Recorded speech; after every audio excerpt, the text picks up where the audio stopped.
Welcome to JA Ethics Virtual.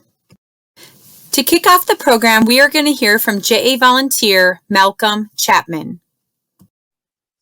Hi, my name is Malcom Chapman, and I'm excited to be here with you today to introduce Junior Achievement's Excellence Through Ethics program to you.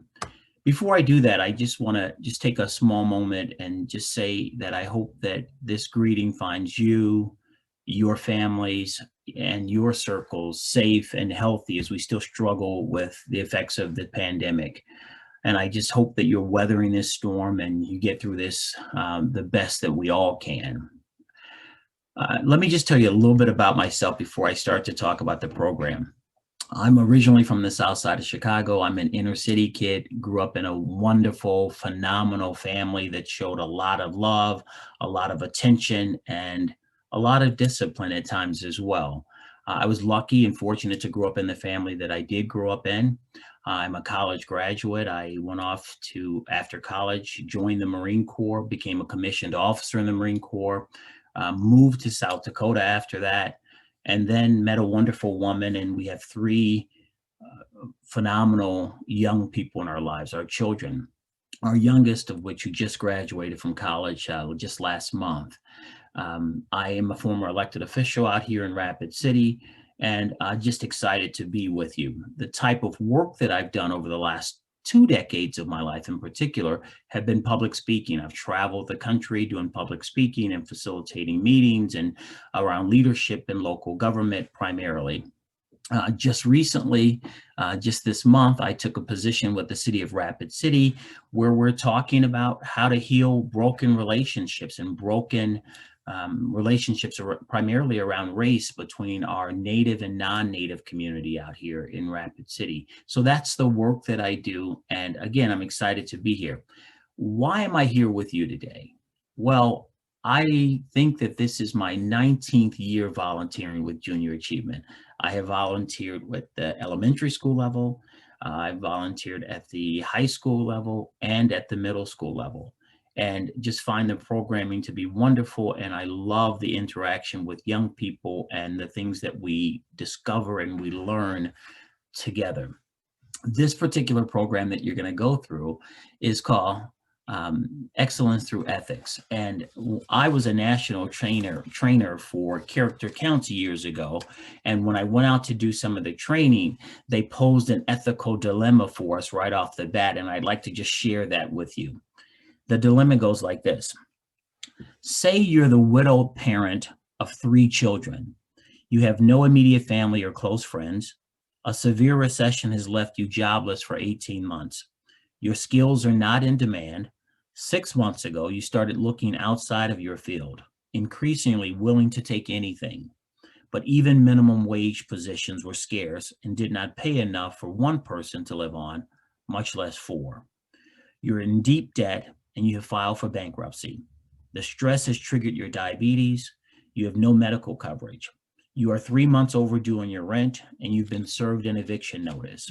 You've been trying to keep a cheerful, hopeful attitude for your children who so far don't know the extent of the family's woes.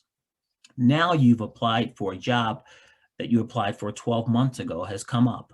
The salary is higher than anything that you've ever received, and the benefits package would cover your entire family. You are told the choice is between you and one other person, but you have to swear in writing that you have never taken illegal drugs. Trouble is, you have. You used to smoke marijuana, not a lot, but regularly. You've never taken any other illegal drug, and you don't use marijuana anymore either. But that hasn't changed your opinion that it's absurd and hypocritical that marijuana is illegal while alcohol and nicotine, which every year kill millions and cost society billions, aren't. So, do you lie on the application? That was the question that we were posed with as we went through ethical decision making and leadership. Ethics is about standards, and it's about standards of duty and virtue that indicate how we should behave. Ethics is about what's right and wrong and how an honorable person should behave. Ethics is a code of values that guide our choices and determine the purpose and the course of our lives. And they impact other people. The decisions that we make impact those around us, those in our circle, those that we work with. Ethics at its core is about being a good person. One of the things that I learned about ethics, and I think that you will learn as you go through this course, is that ethics is really built on two different aspects. One is about discernment, of thinking through and wrestling with how do we make this decision. And then the second one is about discipline, having the willpower to do the right thing. And sometimes those choices aren't easy, but I think that's what you'll be introduced to in these activities that you go through. You'll go through activities surrounding core values. You'll go through activities around social media and choices that you make.